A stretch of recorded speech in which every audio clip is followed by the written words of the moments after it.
دوسرے پارے میں سورہ بقرہ کی آیت نمبر 143۔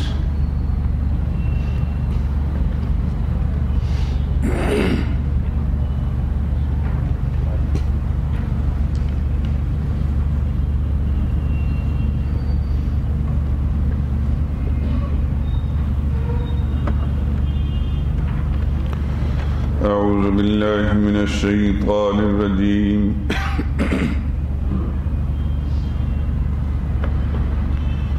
بسم اللہ الرحمن الرحیم وَكَذَلِكَ جَعَلْنَاكُمْ أُمَّةً وَسَطًا لِتَكُونُوا شُهَدَاءَ عَلَى النَّاسِ وَيَكُونَ الرَّسُولُ عَلَيْكُمْ شَهِيدًا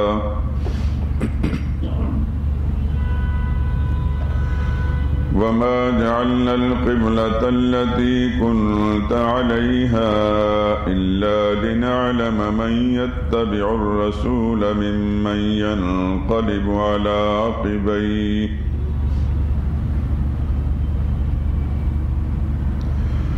وَإِنْ كَانَتْ لَكَبِيرَةً إِلَّا عَلَى الَّذِينَ هَدَى اللَّهُ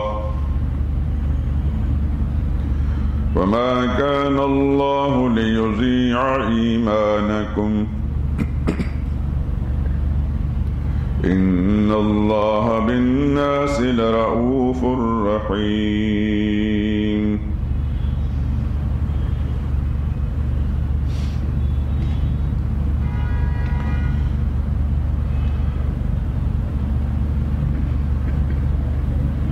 وَكَذَلِكَ جَعَلْنَاكُمْ اور اسی طرح ہم نے کیا تم کو امتاً وسطاً معتدل امت لتکونوا شہداء علی الناس تاکہ تم گواہ ہو جاؤ لوگوں پر وَيَكُونَ الرَّسُولُ عَلَيْكُمْ شَهِيدًا اور ہو رسول تم پر گواہی دینے والا وَمَا جَعَلْنَا الْقِبْلَةَ الَّتِي كُنْتَ عَلَيْهَا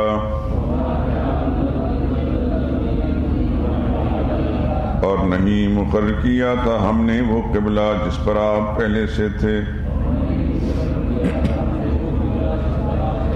إِلَّا لِنَعْلَمَ مگر اس لیے کہ معلوم کریں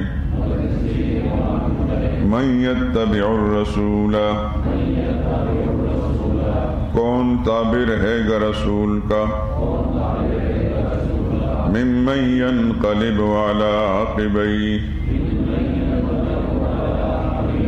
اور کون پھر جائے گا الٹے پاؤں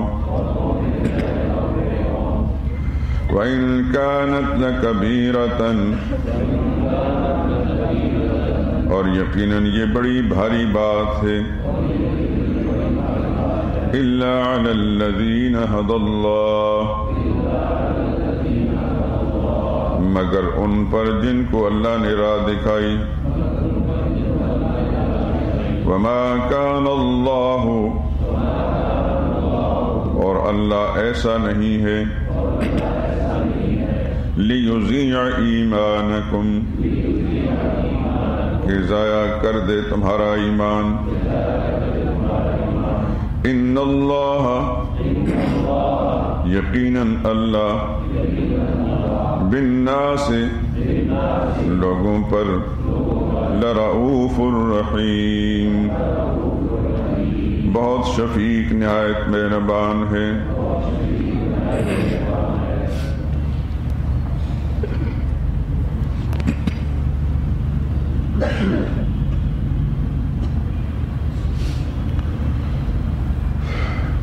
پچھلے درس میں آپ نے سنا کہ مضمون رسالت پر جو شبہات کیے گئے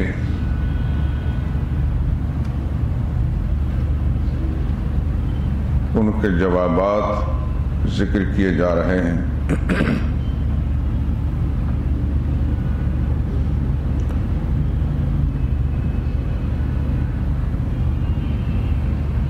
سن چکے ہیں کہ تمام انبیاء اکرام علیہ السلام کا درمیانی عرصے میں قبلہ بیت المقدس تھا۔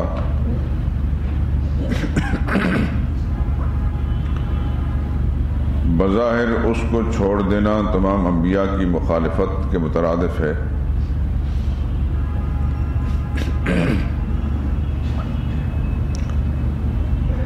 تو ظاہر بات ہے کہ انہوں نے اعتراض کیا، اور یہ اعتراض کرنے والے یہودی تھے، اور ان کے اکسانے پر کچھ منافق۔ تو پہلے تو اس اعتراض کا ذکر ان الفاظ کے ساتھ کیا، سَيَقُولُ السُّفَهَاءُ، ان قریب کہیں گے بے وقوف لوگ، ہر وہ شخص جو آسمانی شریعت کو جان بوجھ کر اس کا مخالف بنے، قرآن اس پر سفی، بے وقوف، احمق کا فتویٰ لگاتا ہے۔ اس سے پہلے آپ صفحہ 25 پر آیت نمبر 130، وَمَنْ يَرْغَبُ عَنْ مِلَّةِ إِبْرَاهِيمَ إِلَّا مَنْ سَفِهَ نَفْسَهُ، کون منہ پھیرتا ہے ابراہیم کے مذہب سے مگر وہی جس نے احمق بنایا، سفی، احمق، بے وقوف بنایا اپنے آپ کو، یعنی نبی کی شریعت کو جان بوجھ کر اس سے روگردانی اختیار کرنا پرلے درجے کی حماقت ہے۔ دوسرے الفاظ میں یوں کہہ لیجئے، عقل مند انسان وہ ہے جو اللہ کے بھیجے ہوئے پیغمبر کی شریعت کو دل و جان سے تسلیم کرے، اور جو نہیں مانتا، چاہے دنیوی لحاظ سے بڑا پڑھا لکھا شمار ہوتا ہے، بہت چلتا پھرتا اور دانشور اسکالر شمار ہوتا ہے، لیکن اللہ کی وحی کے ذریعے سے، اللہ کے وحی کے فیصلے سے وہ احمق ہے، بے وقوف ہے۔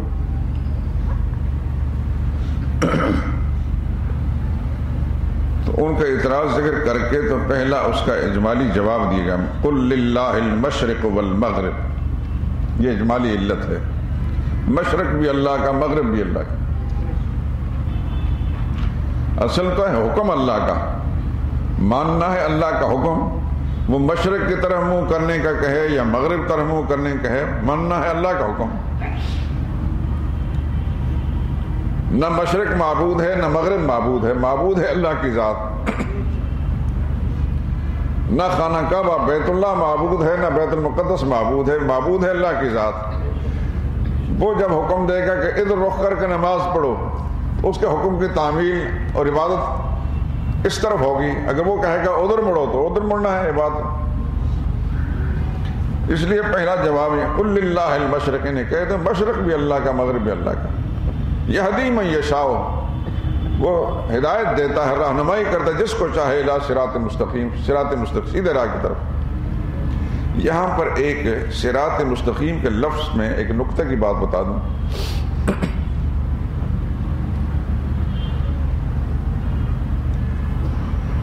یہ ساری دنیا پر واضح ہے کہ روئے زمین کا مشرق سے مغرب، شمال سے جنوب تک سنٹر جو ہے وہ ہے جہاں بیت اللہ ہے، ساری زمین کا مرکز،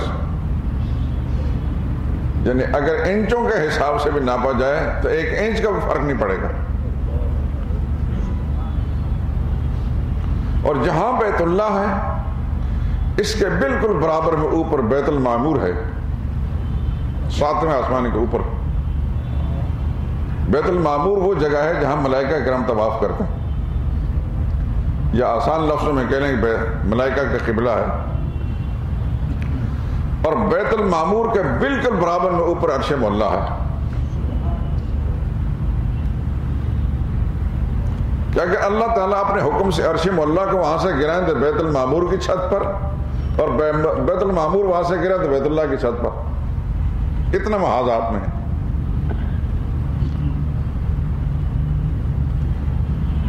چونکہ عبادت اللہ کی ہے تو جو لوگ بیت اللہ کو اپنا سمت قبلہ بنا کر عبادت کرتے ہیں تو وہ سیدھا ہی عرش مولا کے برابر میں ہے، یہ خط مستقیم پر ہے۔ اور بیت المقدس جو ہے اگر اس رخ کر کے نماز پڑھے گا تو اس کا جو خط عرش عظیم تک جائے گا وہ ٹیڑھا خط ہوگا، جس کو خط منحنی کہتے ہیں۔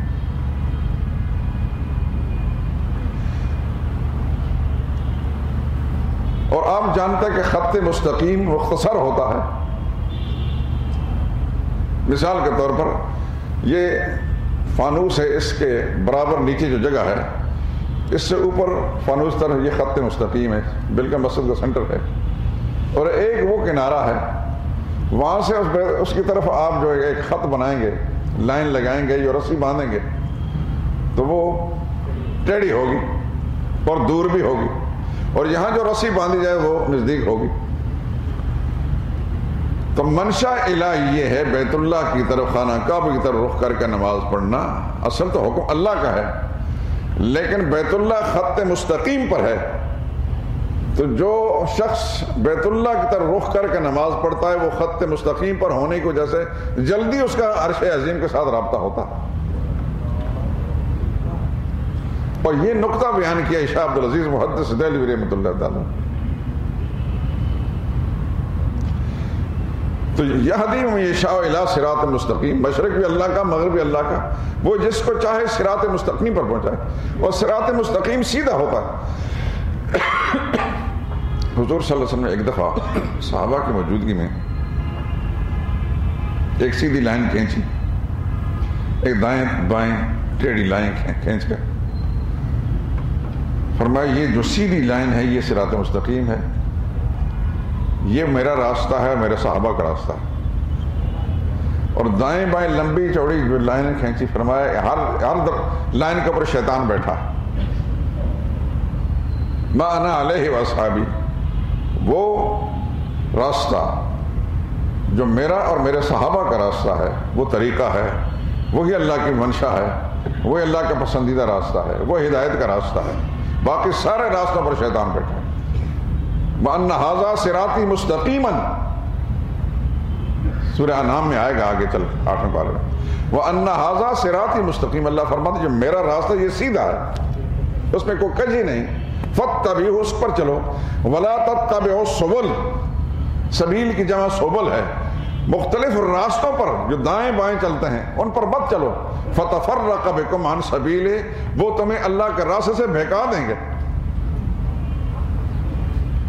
تو اس نقطہ کے اعتبار سے بھی خانہ کعبہ کا بیت اللہ ہونا یہ قرین انصاف ہے، اور یہی وجہ ہے کہ منشا الہی ازل سے یہ تھا کہ خانہ کعبہ ہی بیت اللہ ہوگا۔ اور آدم علیہ السلام سے لے کر ابراہیم خلیل اللہ تک سارے انبیاء اکرام علیہ السلام اسی طرح رخ کر کے نماز پڑھتے رہے، اور ہر نبی اس کا طواف بھی کرتا تھا۔ شکست و ریخت ہوتی نہیں مختلف، کیونکہ ہزاروں برس درمیان میں گزرتے، لیکن بار بار اس کی تعمیر بھی ہوتی رہی، اور اسی کا طواف ہوتا رہا۔ کسی خاص حکمت کے تحت بنی اسرائیلی انبیاء کے لیے اللہ تعالیٰ نے بیت المقدس کو قبلہ بنایا، لیکن وہ دائمی نہیں تھا۔ اور اسی قرآن کریم ادھر آگے چل کر آئے، ان اول بیت، سب سے پہلا گھر، وضع للناس، جو لوگوں کے لیے مقرر کیا گیا، للذی ببکہ، وہی ہے جو مکہ میں ہے، مبارکن، برکت والا ہے۔ چوتھا پارہ بالکل شروع سے نکالیے آپ۔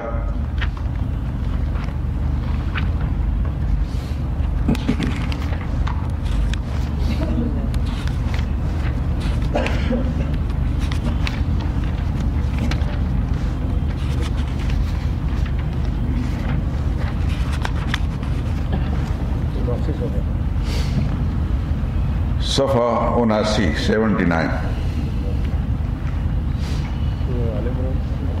یہی سورۃ آل عمران ہے، اس کی آیت نمبر 95 دیکھیں، نہیں 96 اصل میں نے اپنے جو نسخہ قرآن کی ساری آیتوں کے نمبر میں نے خود لکھے، اور یہ وہ نسخہ ہے جو بجنور میں چھپا تھا علامہ عثمانی کی زندگی میں، اور اس کے حاشیے پر تفسیر عثمانی تھی. تو تفسیر عثمانی کو ہٹا کر اس پر وہ مولانا حسین علی صاحب رحمہ اللہ کے اصطلاحات نقل کیے. پنڈی والوں نے چھاپا تھا بہت 30-40 سال پہلے. تو ان اصطلاحات کی بنا پر ہی میرے سامنے ہے، لیکن آیتوں کا نمبر نہیں تھا، میں نے اپنے ہاتھ سے لکھے، لیکن اس میں غلطی تھی جو بجنور میں چھپا تھا. اس کی آیتیں درمیان میں وہ کاتب نے غلطی کے ساتھ لکھی ہیں. اس کی وجہ سے مجھے جو کچھ نمبر نظر آیا تو لکھتا رہا، بعد میں پتہ چلا کہ وہ کاتب کی غلطی ہے، اس وجہ سے غلطی ہو جاتی. اب یہ دیکھیں، ان اول بیت وضع للناس، بلا شبہ پہلا گھر، سب سے پہلا گھر جو لوگوں کے لیے مقرر کیا گیا، للذی یہی ہے، ببکہ تھا جو مکہ میں ہے، مکہ کا بکہ نام بھی ہے، مبارکن برکت والا، وہدی للعالمین، اور سارے جہان کے لوگوں کے لیے رہنما ہے. فیہ آیات بینات، اس میں اللہ کی قدرت کی کئی نشانیاں ہیں. مقام ابراہیم، جیسے مقام ابراہیم ہوا، آپ جانتے ہیں مقام ابراہیم اللہ کی قدرت کی نشانی ہے کہ یہ وہ پتھر ہے جہاں ابراہیم علیہ السلام اس پر کھڑے ہو کر بیت اللہ کی تعمیر کر رہے تھے. خودکار سیڑھی کی طرح اوپر نیچے ہوتا تھا. اوپر کی طرف جب ابراہیم علیہ السلام نے کام کرنا ہوتا تو اوپر ہو جاتا، جب نیچے کی طرف کوئی پتھر یا کوئی چیز لینے کے لیے جھکتے تھے تو نیچے ہو جاتا تھا. یہ اللہ کا قدرت کی نشانی ہے کہ معجزہ ہے. تو اس کو وہاں بعد میں حکمرانوں نے اس شیشے خول کے اندر بند کر کے رکھ دیا ہے. تو اس کو اللہ نے فرمایا جو آیات بینات ہیں، اللہ قدرت کی کھلی ہوئی نشانیاں ہیں، جیسے مقام ابراہیم ہوا. تو قرآن کریم کی اس آیت سے آپ کو معلوم ہوا کہ سب سے پہلا قبلہ جو ہے خانہ کعبہ ہے. پتہ نہیں علامہ اقبال کا شعر ہے یا کسی اور کا، دنیا کے بت قدوں میں پہلا وہ گھر خدا کا،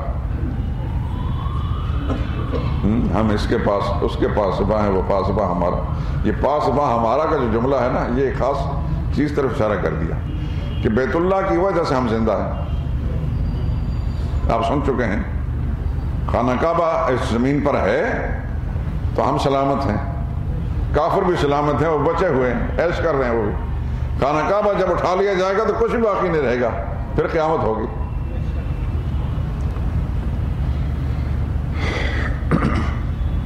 تو بیت اللہ کی طرف رخ کر کے نماز پڑھنے، یہ اس کو پھر رسول اللہ صلی اللہ علیہ وسلم کو اس طرف پھیرنے کا حکم یہ ہے کہ اللہ تعالیٰ کی مرضی ہے کہ ان کو صراط مستقیم پر رکھیں. اور صراط مستقیم یہ وہ چیز ہے کہ ہر مسلمان نماز کی ہر رکعت میں اللہ سے درخواست کرتا اہدنا الصراط المستقیم. اور پھر سورہ یاسین میں آتا ہے وَأَنِعْبُدُونِي هَذَا صِرَاطٌ مُسْتَقِيمٌ، صرف میری ہی بندگی کرو، اسی کا نام صراط مستقیم ہے. عیسیٰ علیہ السلام نے ماں کی گود میں جب اللہ نے ان کو کلام کرنے کا حکم دیا اور انہوں نے اپنی والدہ حضرت مریم کی پاک دامنی بیان کی تو کیا کہا؟ ان اللہ ربی و ربکم، ان اللہ ربی و ربکم، اللہ ہی میرا رب ہے اور تمہارا رب بھی ہے، فاعبدوہ، اسی ہی کی بندگی کرو، ھذا صراط مستقیم، یہی صراط مستقیم ہے.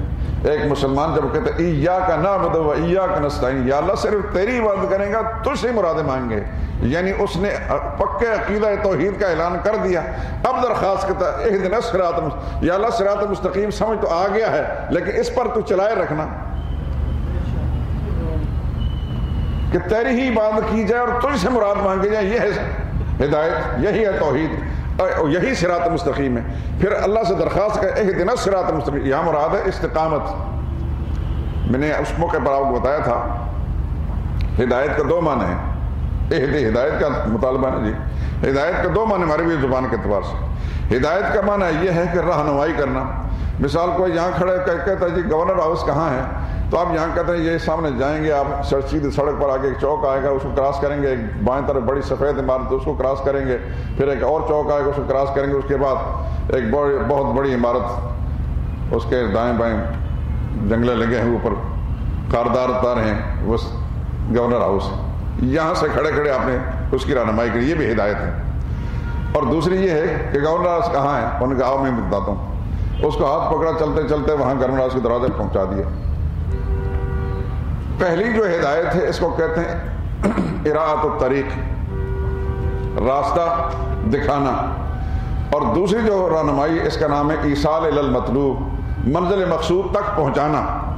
تو بندہ جب کہتے ہیں ایاک نعبد و ایاک نستعین، یا اللہ تیری بات کرتے ہیں، تجھ سے مراد مانگتے ہیں، پھر کہتے ہیں اہدنا صراط المستقیم، یا اللہ راستہ دکھا. دیکھ تو لیا ہے، دکھانے کے مطالبہ نہیں کرتے. ہم چاہتے ہیں کہ ایصال الی المطلوب، منزل مقصود پر ہمیں پہنچا دے. بات سمجھ میں آ رہی ہے کہ نہیں؟ کہ ہدایت کے دو معنی ہیں عربی زبان میں، یہ میں نے اپنی طرف سے نہیں گھڑے، تمام طلباء کو یہ پڑھایا جاتا ہے. ایک ہے اراءۃ الطریق، راستہ دکھانا دور سے، دوسرا ہے منزل تک پہنچانا. تو جو ایک مسلمان کہتا ہے پورے شعور کے ساتھ ایاک نعبد، یا اللہ صرف تیری بات کریں گے اور صرف تو سے مراد مانگیں، کسی اور سے نہیں مانگیں گے، تو راستہ تو اس کو مل گیا، راستہ تو مل گیا. لیکن خطرہ ہے کہ ابلیس کہیں راستے سے بہکا نہ دے. پھر درخواست کرے اہدنا الصراط المستقیم، یا اللہ مجھے منزل مقصود پر پہنچا دے، یعنی زندگی کی آخری سانس تک یا اللہ اس ہدایت توحید پر قائم رہو. تو یہاں بھی یہدی من یشاء الی صراط مستقیم. قرآن کریم ایک ایسا سمندر ہے کہ اس میں بے شمار موتی ہے، جتنا بھی کوئی غوطہ لگائے گا اسے موتی ملتے رہیں گے. اللہ تعالیٰ مجھے اور آپ کو اس ہدایت پر استقامت نصیب فرمائے اور اس کے حقائق معارف سے آگاہی نصیب فرمائے. وَكَذَلِكَ جَعَلْنَاكُمْ أُمَّةً وَسَطًا لِتَكُونُوا، یہ کذالک کا معنی ہے کاف بیان کمال کے لیے. قرآن کریم میں بعض مقامات پر کذالک کا لفظ آتا ہے، اس سے مراد یہ ہے ہمارا کمال ہے. یہاں بھی وہی معنی ہے وَكَذَلِكَ، اور یہ ہمارا کمال ہے کہ ہم نے تم کو ایک معتدل امت بنایا. امت محمدیہ کو مخاطب کر کے تمہیں ایک معتدل امت بنایا ہے. ایسی امت جس میں نہ افراط ہے نہ تفریط ہے.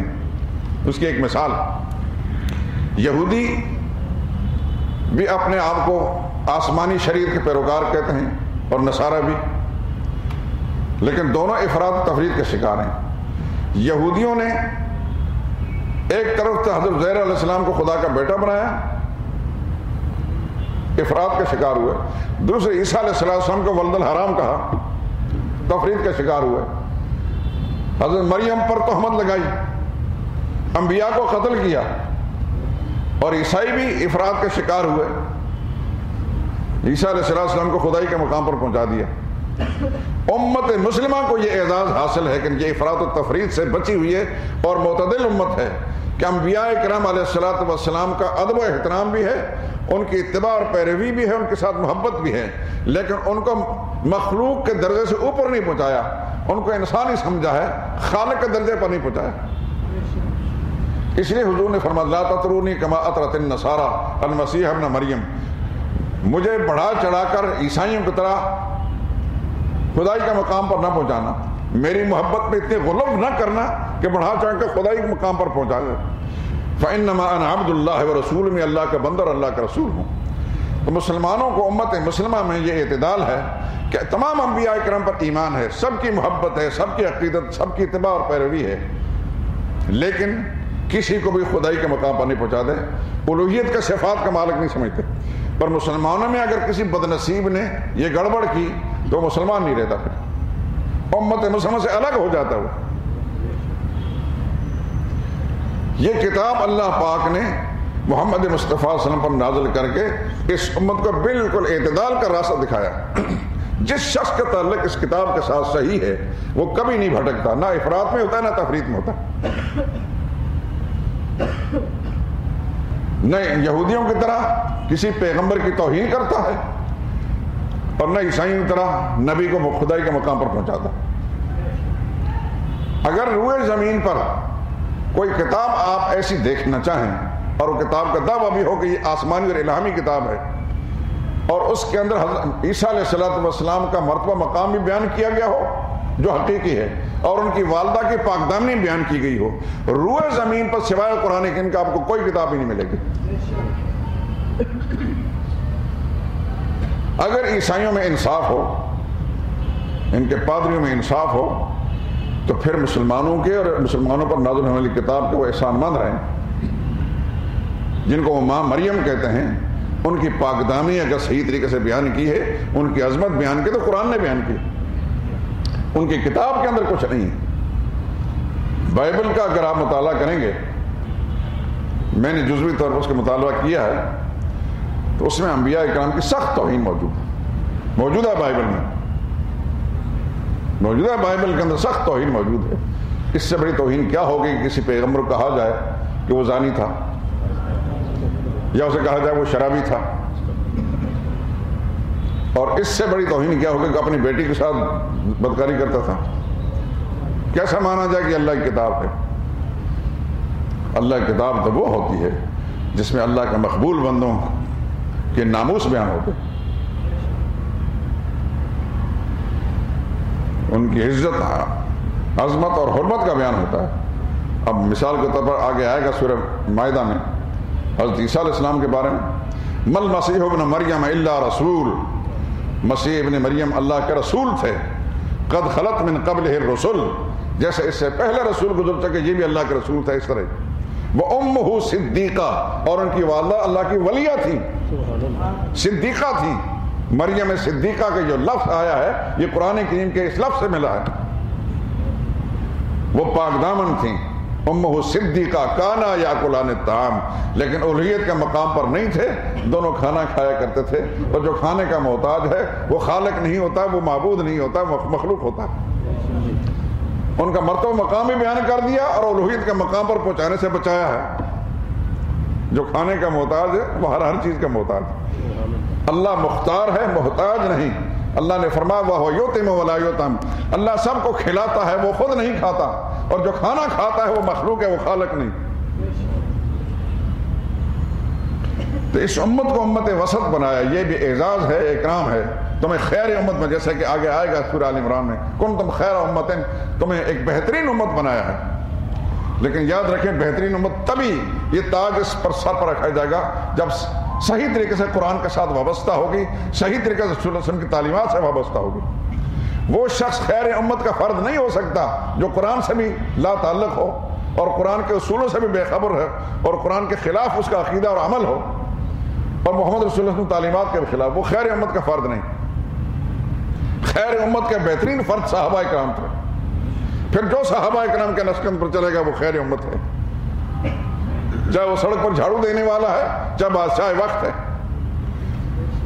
لیکن بادشاہ وقت بھی ہے اگر صحابہ کے طرز عمل پر نہیں، قرآن اور سنت کے خلاف ہے، وہ لعنتی انسان ہے، اس کی کوئی حقیقت بھی نہیں، چاہے وہ لاکھ بھی اپنے آپ کو مسلمان کہے، نہ وہ خیر امت کا فرد بنتا ہے۔ تو اس طرح یہ ہمارا کمال ہے کہ ہم نے تم کو ایک بہترین امت بنایا، معتدل امت بنایا۔ کیوں؟ لِتَكُونُوا شُهَدَاءَ عَلَى النَّاسِ، تاکہ تم دنیا کے لوگوں پر گواہ بنو۔ اس میں اشارہ ہے اس بات کی طرف، حدیث میں آتا ہے کہ قیامت کے دن انبیاء سے پوچھا جائے گا کیا تم نے میرا پیغام پہنچا دیا تھا اپنی امتوں کو؟ مثلا نوح علیہ السلام سے پوچھا جائے گا آپ نے میرا پیغام پہنچایا تھا؟ عرض کریں گے یا اللہ میں نے پہنچایا تھا۔ امت سے پوچھا جائے گا نوح علیہ السلام نے تمہیں اللہ کا پیغام پہنچایا؟ وہ صاف انکار ہے کہ ہمارے پاس کوئی بھی اللہ کا پیغام سنانے والا نہیں آیا، صاف کہہ دیں گے۔ اللہ پھر نوح علیہ السلام سے پوچھیں گے کہ آپ کے اس موقف کی شہادت تصدیق کون کرتا ہے کہ آپ نے اللہ کا پیغام پہنچایا؟ علم الہی میں تو ہے سب کچھ، لیکن اس وقت یہ ایک طریقہ اختیار کیا جائے گا۔ نوح علیہ السلام فرمائیں گے کہ آخری پیغمبر اور آخری پیغمبر کی امت جو ہے میرے حق میں گواہی دے گی۔ پھر وہ امتیں جرا کریں ان پر کہ یہ تو اس وقت موجود ہی نہیں تھے، یہ آخری امت جو ہے نوح علیہ السلام کے زمانے موجود نہیں تھی، یہ کس طرح گواہی دے سکتی ہے؟ ان سے پوچھا جائے گا، وہ کہ ہم گواہی دیتے ہیں کہ نوح علیہ السلام اللہ کا پیغام پہنچایا ہے، کیونکہ ہمارے پاس آخری پیغمبر نے آ کر ہمیں جو رہنمائی کی، جو تبلیغ کی، اور جو قرآن ہمیں دیا سو قرآن میں یہ لکھا تھا کہ نوح علیہ السلام نے اللہ کا پیغام پہنچایا ہے۔ تو یہ امت جو ہے ان پر گواہی دے گی، ان کی صداقت گواہی دے گی۔ پھر محمد رسول اللہ سے پوچھا جائے گا کہ آپ نے ہاں میری امت نے جو کچھ کہا ٹھیک فرمایا ہے، میں نے یہی ان کو پیغام دیا تھا۔ تو تم بہترین امت ہو تاکہ تم لوگوں پر گواہ بنو، وَيَكُونَ الرَّسُولُ عَلَيْكُمْ شَهِيدًا، اور تمہارے رسول تمہارے اوپر گواہ بنیں گے، تمہاری تصدیق کریں گے۔ وَمَا جَعَلْنَا الْقِبْلَةَ الَّتِي كُنْتَ عَلَيْهَا، تحویل قبلہ کی تفصیلی علت بیان کی گئی. ہم نے قبلہ کیوں تبدیل کیا؟ نہیں مقرر کیا ہم نے وہ قبلہ جس پر آپ پہلے سے تھے، یعنی خانہ کعبہ، اور اس کے بعد پھر آپ کو بیت المقدس رخ کر کے نماز پڑھنے کو حکم دیا اور پھر آپ کو تبدیل کیا. یہ ایسا کیوں کیا ہم نے؟ الا لنعلم، ہم یہ معلوم کرنا چاہتے ہیں، دیکھنا چاہتے ہیں، من یتبع الرسول، کون رسول کا پیروکار بننا چاہتا ہے، کون اپنی عقل کے گھوڑے دوڑاتا ہے اور کون نبی کی بات کو تصدیق کرتا ہے کہ نبی نے کہا یوں کرنا ہے تو یوں کریں گے، نبی نے کہا یوں کرنا ہے تو یوں کریں گے، نبی نے کہا ادھر رخ کر کے نماز پڑھنا ہے، تو کون نبی کا سچا پیروکار ہے؟ اگر نبی کو سچا نبی مان لیا ہے تو پھر اس میں علت نہیں تلاش کرنی. نبی نے کہا ادھر مڑنا ہے تو ادھر مڑ گئے، نبی نے کہا ادھر مڑنا ادھر مڑ گئے. چنانچہ رسول اللہ صلی اللہ علیہ وسلم نماز پڑھا تھا مسجد قبلتین کے اندر، 2 رکعتیں پڑھی تھی بیت المقدس رخ کر کے، نماز کے دوران تحویل قبلہ کا حکم آ گیا. نبی کریم صلی اللہ علیہ وسلم بیت اللہ کی طرف مڑ گئے. صحابہ کرام میں بغیر حیل و حجت کے رسول اللہ صلی اللہ علیہ وسلم کے اتباع کے اندر یہ لوگ ہوتے ہیں.